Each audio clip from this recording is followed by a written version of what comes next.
Hello, everyone, and welcome to Think Yourself Healthy podcast. I'm your host, Heather Duranja. Let's dive into today's episode. Well, hello, everybody. On today's episode of Think Yourself Healthy, I have special guest, Dr. Jess Peatross. Dr. Jess is a former conventional medical doctor who left the system to pursue root cause answers for her patients after training in functional medicine, ozone, and Gerson therapy. Today, she is considered a pioneer in detoxing and environmental medicine, mold, and Lyme disease, and runs her own website app for those wanting to know how to become their own best doctor.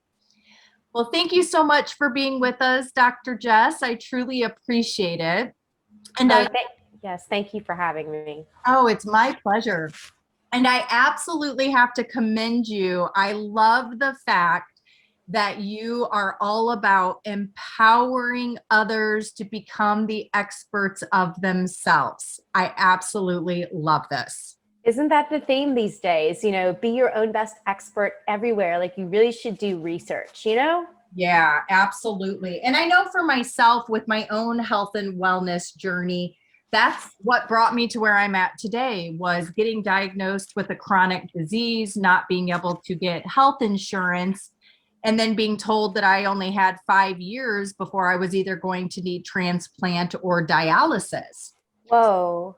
For me, it was a blessing in disguise to not be able to get health insurance because it opened up the door for me to start pursuing knowledge and information that I could then later utilize to really empower my own journey, health journey. And I'm really excited that 28 years from that original diagnosis, I have just bought immense quality life and have become the expert of myself. And as a practitioner, that's what I try to strive to help others do as well. I'm clapping right now. You can't see me, but I'm totally clapping because that's just beautiful. It's just perfect. I wish every one of my clients and patients would have that proactivity and that beautiful perspective. Well, I think with, consistent conversations and education around it, I think that there's potential for at least more individuals in the future becoming their own best experts. Agreed. So, Dr. Jess, tell me a little bit about you and your journey that brought you to where you're currently at today. Absolutely. So my journey was a wild ride. Let's preface it that way. It starts after medical school, and I did an internal medicine residency. I went through conventional medical school. I believed everything they taught me. I believed everything was in our genes. We really just didn't know. It was a crapshoot if you were going to get sick or not, and food didn't have much to do with it. That was sort of the energy when I was in school. And then when I got out, I was a board certified hospitalist, which is a newer specialty that, since the primary care doctors don't have time to go to the hospital anymore to see patients, they're too busy in outpatient settings. They hire hospitalist teams to admit their patients when they become sick and take care of them for the interim in the hospital. And that's what I did. And it was really during that time of almost 7 years that there was just cracks in the system for me. It was slow and insidious, right? That painful burn that something's wrong kind of. And it came really from me reading online and doing my own research and seeing that nutrition did matter. And I hadn't really been properly taught about it. So I became a disruptive physician, actually. I would go down in the cafeteria. They probably hated me. And I would be like, why are you feeding this processed, oil and sugar and pesticide sprayed food to these cancer patients? Right. Why are there Coca-Cola and Pepsi contracts in the hospital? It's so counterintuitive. And the answer they gave me was, this is the way healthcare is right now. We know it's broken, but these are contracts and it's just the way it is. And it just wasn't good enough for me. I just couldn't keep my mouth shut. So I would complain about patients being on 30 medications and being on something for a year when it said the package insert said it should only be 6 months. And they basically set me down. The hospital's team set me down in Portland and said, if you keep saying these things and writing these things in the chart, then we're going to have to let you go. Mhm. And at that point, I was already pretty miserable. I wasn't aligned. And so I just quit.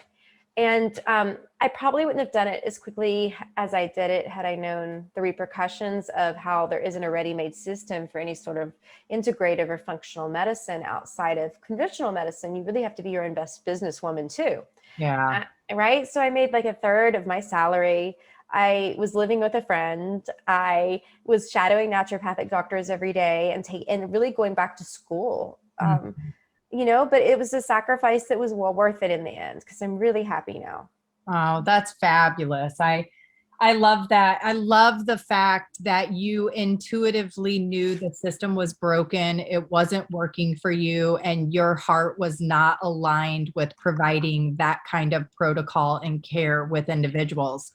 For Correct. myself, this is also why I left the clinical world, because as a registered dietitian, Mm-hmm. going into a hospital setting and having a conversation with someone who just had a triple bypass, and then, being told that I'm supposed to educate them on low fat options and minimizing fat in their diet and promoting that they eat these processed high carbohydrate type of food.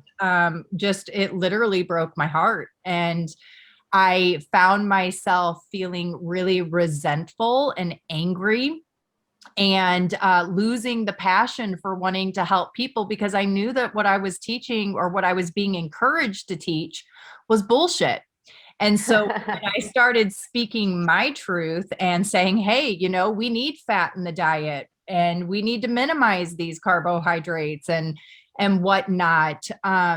Like you, I started getting reprimanded, and they were like, hey, you're going against the USDA and the FDA guidelines for what we're supposed to be recommending to individuals. And this is a problem. You are becoming a problem for us. And so ultimately, I had to also make the choice to walk away from the clinical world, which was what I thought I wanted so badly originally, was, to wear that white coat and be in the hospital and help empower individuals. But it really was quite the opposite of what I thought I was going to do, and the impact that I was going to make on individuals being motivated to better their health. Yes. So I applaud you for having the courage to walk away.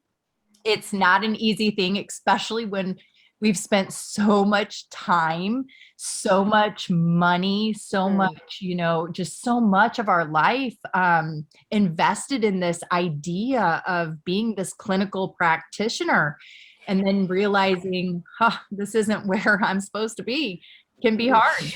Yeah, I think there's a lot of practitioners who are going to have identity crises because we've identified so much with their labels, unfortunately. And I want to applaud you too, because it's a hard thing to do, to pull back that curtain on Oz. Mm-hmm. And I just tell you too, I have mad respect for registered dietitians. My mom was one. Oh, that's awesome. Yes. And so I grew up, meeting her at the hospital, and, she loved what she did. She placed NJ tubes as well, and worked on the oncology unit, the cancer unit. And, I joke with her now, like, the food pyramid, it's like fiction. It's like Santa Claus. Right. But, back then it's what they taught all of us, you, me, all of us. Well, I mean, the truth is we were all tricked, right? The food pyramid we held as like this this ideal way of eating healthy, and the truth is that the whole idea of this is backed behind who's getting paid to make these recommendations. Amen. And so when we look at the food pyramid and we see so much of what's being promoted coming from refined processed grains that are actually really wreaking havoc on our health, it's disturbing. It's really disturbing. It is, I just never, it's just such a sweet innocence and naivety of humans to think no one would hurt us, no one would teach us improper things or educate us improperly. I mean, it's such a sweet thing for us to think. And I think we're all getting wise to the fact that perhaps we have been given half truths. Right. And especially in sick care. I don't even call it healthcare anymore. Yeah, I like it. Unfortunately, that is a really great way of describing it because that's pretty on point. It's very on point. Yeah, I hate to say it. It makes me sad, because I, like you, spent so much money and training in it, but I like truth more than anything. Absolutely. And it's funny that you say that because when I was going through my education process, I was very aware that majority of what I was going to be taught was biased based upon financial funding from these big food corporations, to learn in school, for them to teach me and say, drinking Coca-Cola is totally fine. The only potential adverse, consequence could be a cavity is formed. And in the heart of my being, I knew that this was bullshit. I'm like, I'm just not buying this. I'm having a hard time with this one. And then the more that, I dove into the information and the education part, that's when I realized like how corrupt it really truly is. And again, like you said, we are naively born into this belief system that we're safe, we're protected. And I feel like we have a false sense of security here in the US more than any other country. And we have some of the poorest laws to protect us when it comes to our food and what's being added to our food. Oh, I know. And I feel like, that's when you start to look at the things in Europe and you see how the EU does a little bit better protection of the type of ingredients that go in their food. I mean, just things like Kraft mac and cheese has, like, I think turmeric extract rather than like, yellow number 5 or whatever. Right. It's just a big difference. And I think if people were given that information broadly, they would start to see through this a lot easier. Oh, absolutely. But that's a really big threat to the profitability of these companies and, their profit margins. So they're going to fight really hard to keep this information from, common knowledge of the public. And now more than ever, oh my gosh, what we're seeing happening with censorship. Oh, it's insanity. Yeah, I've personally experienced this within my nonprofit and that I'm part of. And it's actually staggering and terrible because the type of censorship of actual people who are being deleted because of sharing their real lived experience it's staggering. It is.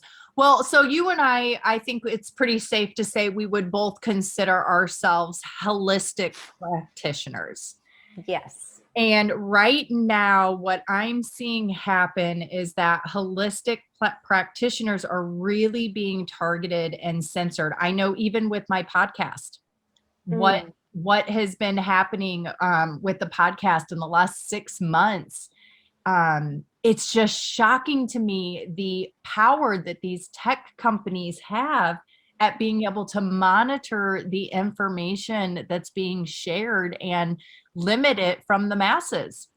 Yes, it's nuts. And it's really, that's the thing is, they don't want the conflicts of interest exposed. They don't. A lot of the millionaires have become billionaires. All the billionaires have even cracked themselves even higher in the 0.5% instead of the 1%. And it's really about so many other things on top of what's being shown to the public on mass media. Yeah. So how do we, as educators, as practitioners, health practitioners, how do we help combat this? How do you and I step up and do what we can to support consumers and individuals out there so that they can get access to the information that they're being denied right now? Absolutely. It's so difficult. So, there are a lot of people who've been targeted. And, if you go to those people and you search around, if they have a website, they perhaps have a Telegram channel that's, not censored. That is where you can get a lot of the top tier censored information, in my opinion, right now. People are also on their websites, if you like a certain character, personality, practitioner, health coach, whatever it is, most of us have websites now. And it's really good to see a lot of us blog, a lot of us write. There are wellness platforms, and actually people are creating things called PMAs, or professional membership associations. And these are places where it's a private club. So you sign an NDA, you actually have bylaws, and it's protected by law privately. Wow. So yeah, it's like almost like a private supper club, and so behind those closed doors and gateways, it is considered a private conversation. That it's just crazy, isn't it, that this is where we're at in these times? Like, we're having to start supper clubs to be able to speak truth and give, the valuable information to people to help protect themselves and stay well. Yes, it's really. If you told me this like two and a half years ago, I would have never believed you. Right? I know. It's just gosh, it's crazy. It really is. So tell me a little bit, now, if I am correct, you had gotten diagnosed with Lyme disease, is that correct? No, I did not, but my fiance did. Okay. And so I learned a ton. I already was treating Lyme and mold and things like that, but he taught me a ton, because there's just a different perspective when you live with a patient that you didn't mean to be a patient. Right? Yeah. And it was, a little job away from my job, actually, for a while. And dare I say, it was a little bit of a frictionary relationship, because I had never, even as a doctor who's compassionate with that population, I had never quite witnessed the angst that they go through some. And it was hard, especially in a romantic relationship, but he's all the way better now. And he's like a new person.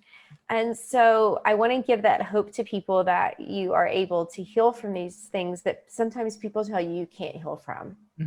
Oh, absolutely. I mean, I know firsthand with my own health prognosis, when I was told that, there was nothing I could do to really reduce the likeliness that I would be on transplant or dialysis within 5 years of getting diagnosed with IgA nephropathy. And there was something intuitively inside me that said I could not accept that as my truth. And I asked the doctors, I said, can I change my diet? Is there supplements I can take? And at that time, the only recommendation they had for me was to take 10 grams of fish oil daily to help maintain my kidney function. Wow. And so that was like in the early 90s. So you can only imagine the quality of fish oil back then. And, oh my gosh. So I did that. I did that for like 5 years. I took 10 grams of fish oil every single day. Everything that I ate, drank, I burped nasty, rancid fish. Oh, it's awful. People don't understand. I know. Oh my gosh. And after I got pregnant with my second daughter, that's when I said, you know what, I just can't do this anymore. And so I had stopped taking the fish oil. But during that 5 years, I really leaned into healthier lifestyle behaviors, improving my diet, improving my nutrition, improving the fluids that I was drinking. Back when I got diagnosed, all I drank was Mountain Dew. I ate Cheetos, Little Debbie snacks, Skittles, man. Any kind of refined sugar I could get my hands on. And so, and that's the way I had eaten majority of my life. I had been addicted to sugar at a very, very early age. I grew up in a really chaotic household, lots of drama, lots of trauma. And, my parents were extremely busy. I'm the oldest. I have 5 younger siblings. And so I was responsible for providing, our nutrition for all of us. Wow. So mac and cheese, like I said, little Debbie snacks, cereals, those were, the things that were utilized on a daily basis. And it wasn't until I started changing my nutrition habits where the depression and the anxiety that I had been plagued with since 11 years old finally started to lift. Wow. Wow. I'm like, whoa, what's this? What's happening here? Where's this energy coming from? Like, I had been chronically fatigued my whole damn life. So it was really amazing to me firsthand, just by slowly starting to adapt to healthier lifestyle habits, at the major impact it had on my overall physical and mental well-being in a very short time. Absolutely. And I mean, my mom always had us eat pretty healthy growing up, but by the time I was a doctor, I was taking Diet Mountain Dews and Jimmy Dean light sausages to work to help heal people. So don't feel too bad. Right. Well, at least you were doing the diet and the light sausage. Right. I was trying. They probably just pack it with more fillers and things. I don't know. I am totally being a smart ass right now. You and I both know that any kind of light diet type foods have more chemicals than its counterparts. Absolutely. That's what makes up for the flavor and things. So, right. So bad. Yeah. I lived on all that stuff in my 20s thinking it was the right way and never even thought to look at the label or read anything. Right. Right. And then exactly like you wondered why I was anxious. Yeah. Exactly. There's a meme going around that I absolutely love, and it states people need to stop counting their calories and start reading the chemicals in the packages of food. And I feel like that is just so accurate. We really need to do a better job of educating around reading labels and looking at ingredients and the negative impacts that they're having. So I'm curious, for someone who was trained conventionally to switch over and become a pioneer in the detoxing and environmental world, how easy was that of a transition? Was there a lot of cognitive dissonance that occurred initially, or were you like, no, this feels right and I'm all in?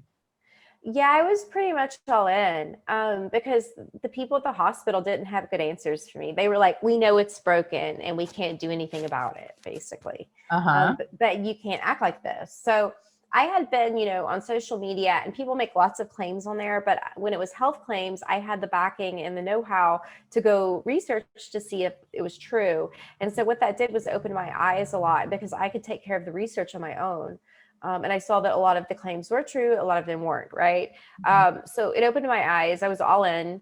But the transition over was really rocky because, I was shadowing people driving all over the place and really not making, like I said, a third of what I was making previously at the hospital without the insurance, without all the perks that they go ahead and take care of for you, right? So it was very difficult the first couple of years until I sort of found my niche. Yeah. And I've always wanted to get to root cause medicine and root cause reasons for people.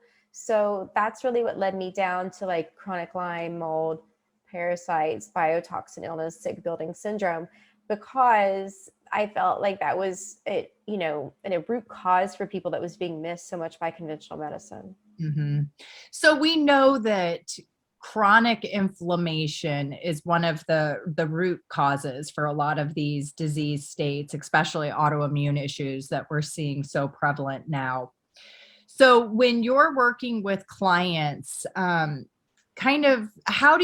what's your approach with really diving in and getting to that root cause? Yeah, I spend a lot of time talking to people on the first appointment or the first time I saw them. I'm not really doing one-on-ones anymore. I'm finishing up now. But Okay. when I was seeing people, obviously, I would spend probably an hour, hour and a half, depending on their chief complaints. And in that time frame, I would really go back to all the way to their childhood and Mhm. trace their history for triggers, antecedents, any sort of, bomb that could have set things off or started a slow trickle in the decline of their health. And in that time frame, once I get their full history, past medical history, any medications they're on, and we go through emotional trauma as well, and stress and sleep, all these things are addressed. And then I screen their drainage pathways or detox pathways, which means their ability to innately dump toxins that we're exposed to on a daily basis. So I have specific questions for their bile, their liver, their lymph, their mitochondria, energy, their bowels, right? Any way that they can pretty much dump toxins is evaluated to see if it's working at peak performance. And most people, especially in this country, Mhm. have some sort of toxic load. And at some point, one of their pathways are stagnant or not working properly. For a lot of people, it's the liver, obviously. For some people, it's they can't sweat, Yeah. That's a lot of people, they think it's great. And I'm like, no, it's not good if you can't sweat. Right. Yeah. And so that's really important in seeing where you may need to tailor a protocol or an understanding, especially about where their body is the strongest and where their body is the weakest. This helps foster body intuition and connection, as well as helping the patient feel empowered about how they can understand their body and help you troubleshoot as well. Mhm. I love that. It's interesting to me because I feel like majority of people are so disconnected from how they're actually feeling and what their body is trying to tell them. We're so overly stressed, time stressed, and we Yeah. just kind of numb out and we use food and technology and all of these other things to distract ourselves. And we're not really listening to what the body is telling us.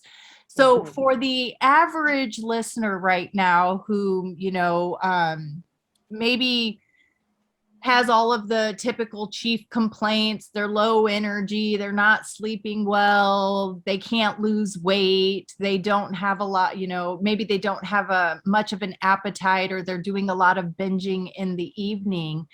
What kind of things would you encourage these individuals to start looking at to help maybe direct them towards what the root problem actually is? So I never think that it's the body. I always think it's the environment locally that the body is placed in that throws it out of homeostasis. And with women, for whatever reason, I feel like it's a little bit easier to throw off our metabolism. Mhm. Obviously, our thyroids are very sensitive. By the time people come to see me, they have absolutely tailored their diet to no processed gluten, sugar, dairy, and are eating pretty good wild caught fish, grass-fed meat, and organic. And Uh-huh. so their diet's not the problem. It's not really calories in, calories out for them. And I have a tendency to believe my patients when they tell me those things. And they've had a full thyroid panel at this point too, or a partial thyroid panel for the most part. Usually these things have already been addressed, but I just want to clear with everyone, these are just the typical things that need to be addressed right off the top of the bat before you do anything else. Today's episode is brought to you by Organifi. Organifi is a line of organic superfood blends that offer plant-based nutrition made with high-quality ingredients.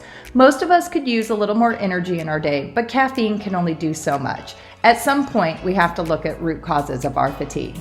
Organifi creates delicious superfood blends that address both of these problems. They use adaptogenic herbs and mushrooms to help balance cortisol levels associated with stress, and they make it easier to add more nutrients into your day. You can experience Organifi's high-quality superfoods without breaking the bank. Go to www.organifi.com/Heather20 and use code Heather20 for 20% off your order. Mhm. And then moving forward, there's really something that's keeping your body out of normalcy, or what I call homeostasis. And that can be a number of different things. Usually I tell people, if you have something that's not really diagnosable, but you have all these things you know are wrong and doctors are ignoring you, or let's say you do have autoimmunity or a chronic disease, there's only really 4 things, in my opinion, that really cause chronic preventable diseases. And that is stealth pathogens, corporate man-made toxicities and heavy metals, which often attract the pathogens, and emotional trauma and childhood stress and childhood trauma, those type of things. And really, that's all there is. And if those are ignored or overlooked, you'll continue to throw band-aids at the problem. So I would tell these women, make sure you look at those areas, make sure that your house is looked at, because many, many women have mold in their house and cannot lose weight for that reason. That's one of the toxins that I always address, for example. Tell me a little bit more about that. Talk to me a little bit more about mold and where potential molds are coming from, what to look for, how to even get started. Well, mold can grow in a lot of processed foods too, but that's usually not the root cause. That can be a kind of an additional problem that people, if they haven't tailored their diet or, looked at how mold can grow in corn and berries and chocolate and things like that, can be an issue. But moreover, it's really not, it's not the food. It's usually the house. Okay. It's usually a water damaged home that they have lived in or are currently living in. And there's a specific group of people, we think about 20 to 25%, that has a genotype that doesn't let them recognize the mycotoxins that the mold is making, and they're not able to get the spores out of their nasal passages, for example, or lungs or mucous membranes. And after a while, mold it acts as a chemical warfare agent. Actually, it can spin the body into an over dominance of the innate immune system. One side of the body sees the problem, the other one doesn't. So the body's completely imbalanced. And once that happens, it's sort of a sitting duck for other parasites, bacteria, viruses, all of these things. In fact, I truly feel this is a risk factor for COVID. Okay. Yeah. Okay. That makes sense. So then let me ask you, what are your thoughts around coffee and potential exposure to mold and mycotoxins through coffee use? Yeah, normally coffee in general, when it's brought into the country, all of it's fumigated. So that's the terrible part about it, that I hate to break people's hearts. So, and especially if you have trouble with your cortisol axis in the morning, or you're super fatigued, or, you have mitochondrial issues, I think that coffee should be cut out, not maybe forever, but at least temporarily. And in general, if you're dealing with mold, same thing. There is some other alternatives possibly. For example, Dave Asprey's Bulletproof Coffee, he had CIRS, or chronic inflammatory response syndrome, which is sick building syndrome from mold, very serious. And so that was his motivation in creating a mold-free coffee. There's also something called King Coffee that's made by Organo. Okay. And that's 80,000 reishi spores. Wow. Yeah. And so it tastes a little more bitter than coffee, but it's like, it almost acts like a nootropic for the brain. Wow. I'll have to give that one a try. I actually haven't tried King's. Yeah. That's interesting. So you mentioned sick building syndrome. Yes. What is this? So Dr. Richie Shoemaker is, I guess I would call him the grandfather of sick building syndrome and chronic inflammatory response syndrome. He's a doctor who's up in I can't remember what state, Massachusetts, Maine. He's up in New England. And basically he was seeing patients come in with this sort of brain fog, static shocks on the skin, almost like they all felt like they were getting Alzheimer's. And it was this actual fungus in the water called Pfiesteria. And so he actually gave an elderly lady a prescription called cholestyramine, which is a binder, but it's an old school prescription for cholesterol, high cholesterol. And she came back in to see him as a follow-up, and he said, "How's your cholesterol?" And she said, "Well, it's better, but the real news here is that my brain fog, my joint pains, and the Alzheimer's symptoms I was having have reversed." And so what he did was dive headfirst into scientific research. He's very much on the side of prescribing prescriptions for these people, whereas I feel you can do it holistically, and I do this holistically successfully. So, mold and sick building syndrome are referring to the way that modern day building practices have really impacted our health negatively. And, you think about what goes into building a house, and a lot of us don't sit around and think about this. So when you think about it with me right now, so we build our houses open to the elements where it rains on the wood, and that likely never dries. We also are using volatile organic compounds, which are what mycotoxins and mold make that make us sick and damage and break our DNA. We're using that in paint. We're using that in adhesives. We're using that in our carpets, flame retardants as well, in new furniture, right? So, and then if there's any water damage, or let's say it happened when the house was being built, or you build your house on rising damp, all of these things, you can imagine it's like a little mold toxin hot box. Right? Yeah. So there are a lot of people who have multiple chemical sensitivity and mast cell activation disorder, and they're very sensitive to toxins and mold. And I'm sure there are a number of people listening who are nodding their heads right now. And so putting them in a new home with a lot of brand new adhesives and paints and volatile organic compounds, or even an older home where there's been water damage that hasn't properly been remediated, is a ticking time bomb. Yeah, and the studies are showing that. Wow. Early on in this conversation, you had mentioned that when you went through conventional training that you were taught that disease is genetic. But what we've learned, I would say what we've, discovered over the last several decades is that really it's more about the environment that's contributing to our chronic diseases. I know for myself, when I got diagnosed with my autoimmune kidney disease, at that time, I had this genetic mutation I inherited, but it was really the environment that allowed for this disease to present in my body. I was overly stressed. I was utilizing recreational drugs, specifically crystal meth at that time. I was not drinking, fluids. I would go days without drinking water. If I did drink, it was Mountain Dew. I wasn't getting adequate. I feel you, girl. Mountain Dew. Back in the day.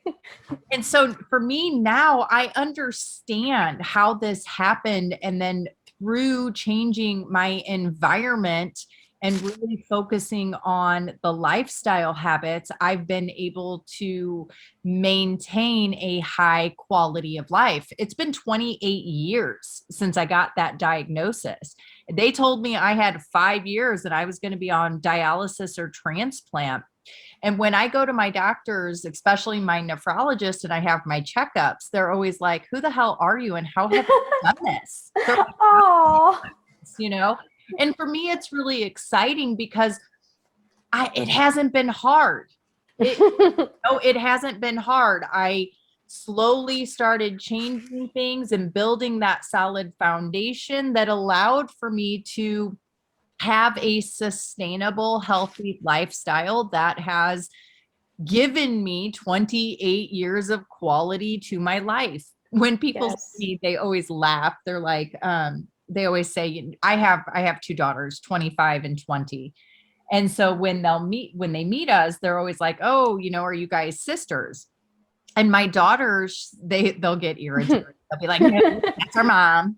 And I laugh because they'll be like, wow, you look so young. And I'm like, well, I appreciate that. That's a great compliment. However, this is what aging is supposed to look like.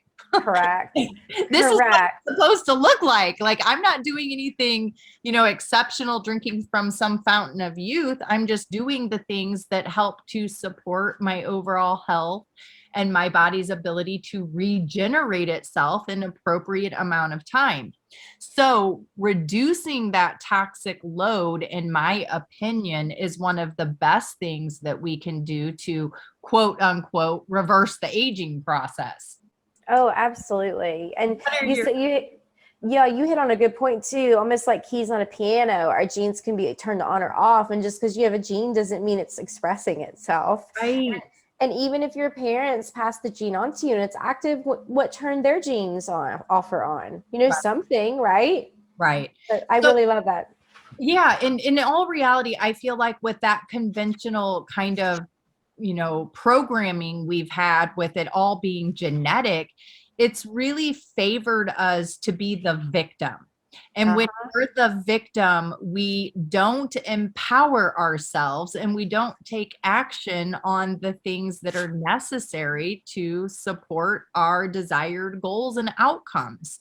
So, for you to be such an advocate for empowering your clients to become their own best doctor, that is so powerful because it removes the victim mentality and it teaches individuals that they truly have the power of determining their health outcomes.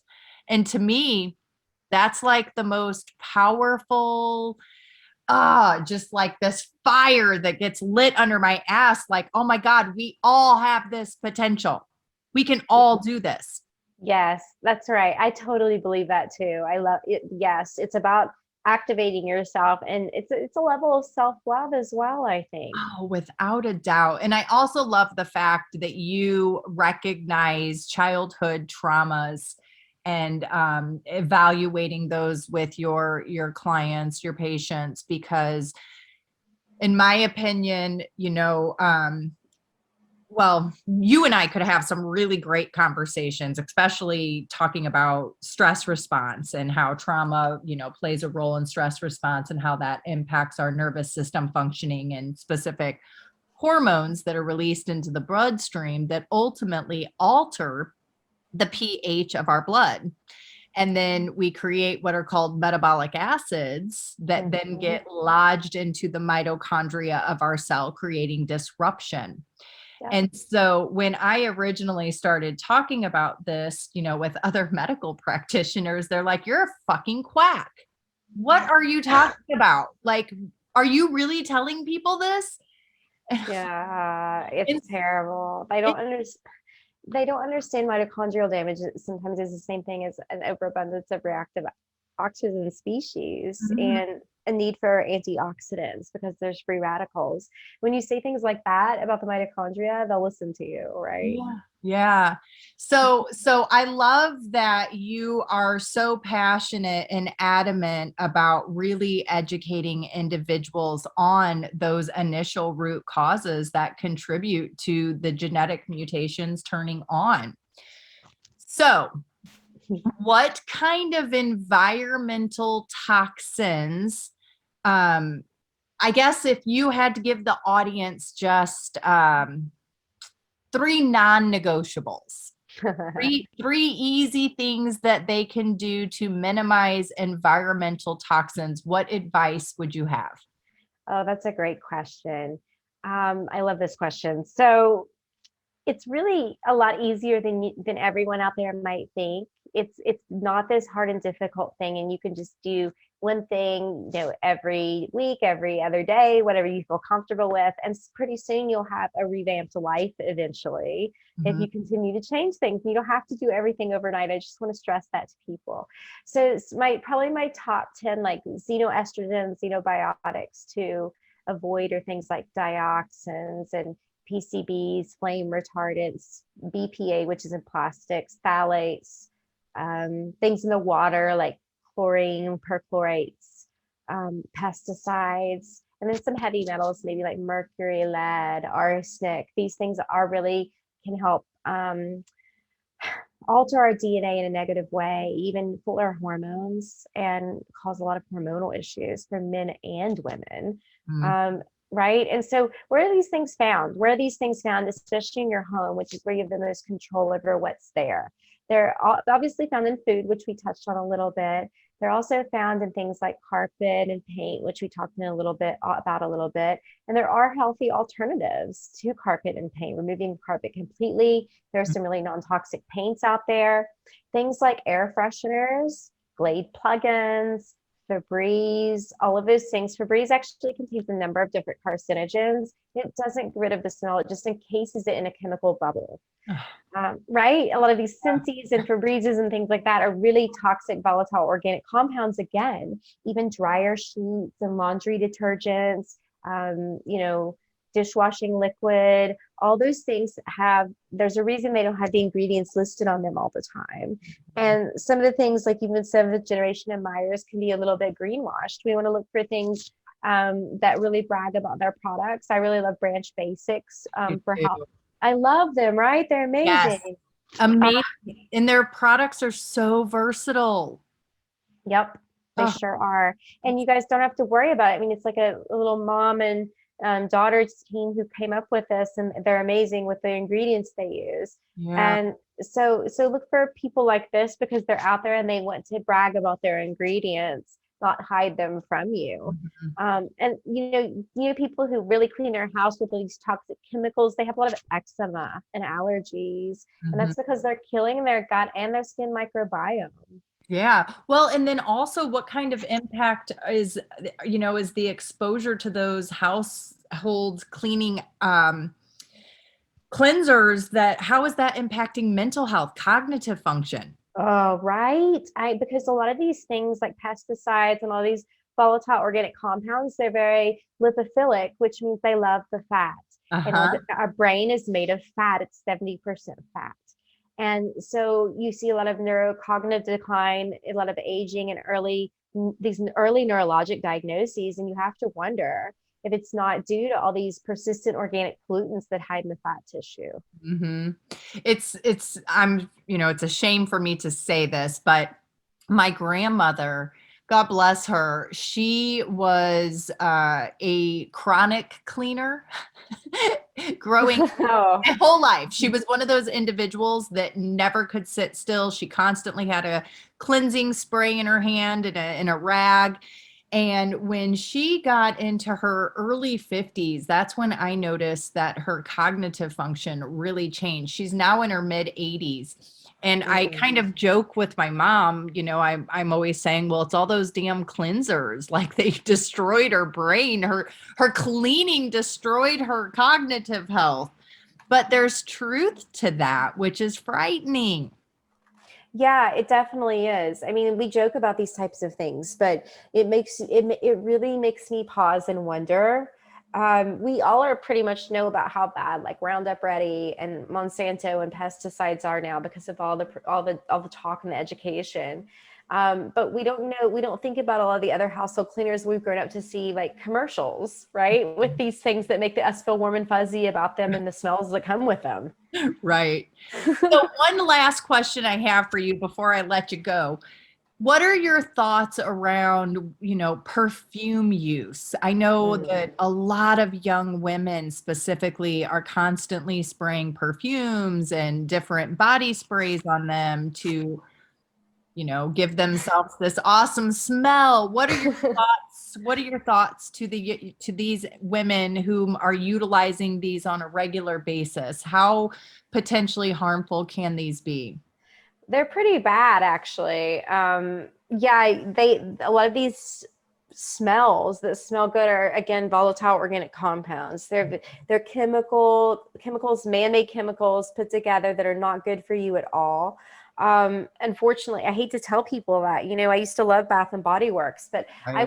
I wasn't chemically sensitive, and nowadays you have kids go in there, they can't even be in there because they get brain fog and headaches and queasy immediately. And that's telling all of us. It's not just telling them, it should be telling all of us, hey, there's something here that's not good for us. And this person is warning me. Wow. Yeah. Well, you are just an incredible wealth of knowledge. I could honestly just talk to you all day, pick your brain. I have to applaud you for having the courage to step away from the conventional approach and pursue what your heart and soul truly desired. And I'm so grateful for the work that you're doing and the knowledge that you're sharing, with your individual clients as well as your social media and website platforms. Thank you so much for everything that you do. We truly appreciate it. We need you. We need your voice. We need your expertise. So tell the audience where they can find Dr. Jess. Thank you so much. I feel the same way about you because it takes a village to do proper education. So for those out there interested in hearing more from me, there are levels to getting to interact with me here. Heather mentioned my social media. I'm pretty active on Instagram, Dr. Jess MD. And then same for over on Facebook, Dr. Jessica Peatross. And that's free information that I really write a lot. I'm pretty verbose, so you guys can learn over there. If you'd like more, I have a website, Dr. Jess MD. I have an FAQ over there. You guys submitted questions and I provided answers. And I even have a how to do my trademark protocol, Kill, Bind, Sweat, which helps with mold. Wow. Yeah. And then the final tier, if you want more, is I have a subscription app on my website. There are different levels to that too, but basically we do professionally filmed courses, webinars bi-monthly with me. You can submit a question and I'll answer it. We have a community forum, almost like a social media. And I do root cause quickies where you guys can ask for chronic diseases and I research and find out reasons behind them. Oh, I love this. I really feel strongly that this is going to be the new wave of education and how individuals are going to really be able to get access to the information that will empower them to take their health into their hands and increase their quality of life. So thank you for being a pioneer in this arena and offering these kind of services to individuals. I encourage everyone to definitely follow her on social media, check out her website, utilize all of those free resources that are available. And I will make sure to link all of that into the show notes so it makes it easy for individuals to find you. Thank you so much, Heather. And for those who want the app, it's app.drjessmd.com. Perfect. So tell me, what are 3 of your non-negotiables when it comes to your healthy lifestyle habits? Good question. I definitely exercise off the top of my head. I work out 5 to 6 days a week. It's my mainstay in keeping myself sane, honestly. Mm-hmm. And it's just a habit. So also eating healthy fruits and vegetables daily is really important to me. I know the benefits of and the vitamin and mineral content that runs every single reaction in our body when broken down into the building blocks. And so it's really important for me to keep my diet on point too. And lastly, I'm been in such flight or fight for most of my life in school and just very young and a driving force in getting things done. And it's really important to me now at this age to find a time to be in parasympathetic mode and find time to be a human being rather than a human doing. Right. Right. And that's real balance to me because driving all the time didn't get me what I wanted all the time. Sitting in silence and letting the universe give me intuitive hits was just as good as me driving my force all the time. So that's important. I love that. And that's such a important thing to really bring awareness around, especially, I believe that you and I probably have a lot of type A personality tendencies, perfectionism, those kind of things that really help support us staying in that chronic state of fight or flight.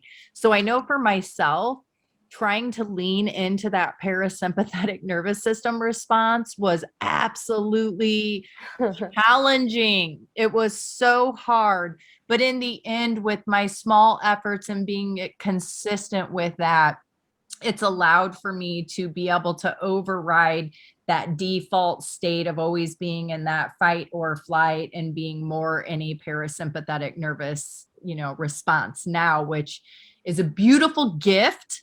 But I don't think it's something that is easy for individuals to give themselves permission to start pursuing because of societal pressures and standards and programming that we've been accustomed to.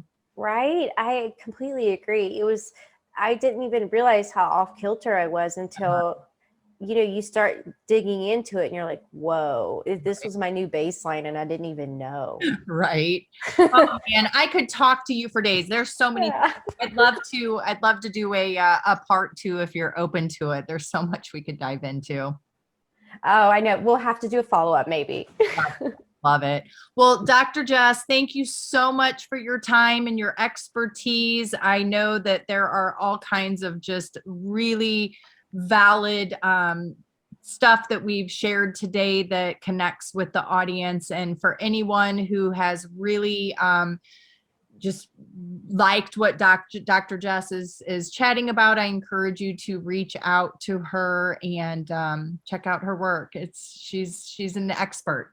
Thank you so much. It's so flattering. I really appreciate it. My pleasure. Well, thank you again. I appreciate your time. Yes, thank you. Thanks for joining us on the Think Yourself Healthy podcast. Make sure you leave a review and let me know what you think. I love reading your feedback. Come hang out with me on Instagram at Heather Duranja, and don't forget to take a screenshot that you're listening to the podcast and tag me. I love to share it. See you on the next episode.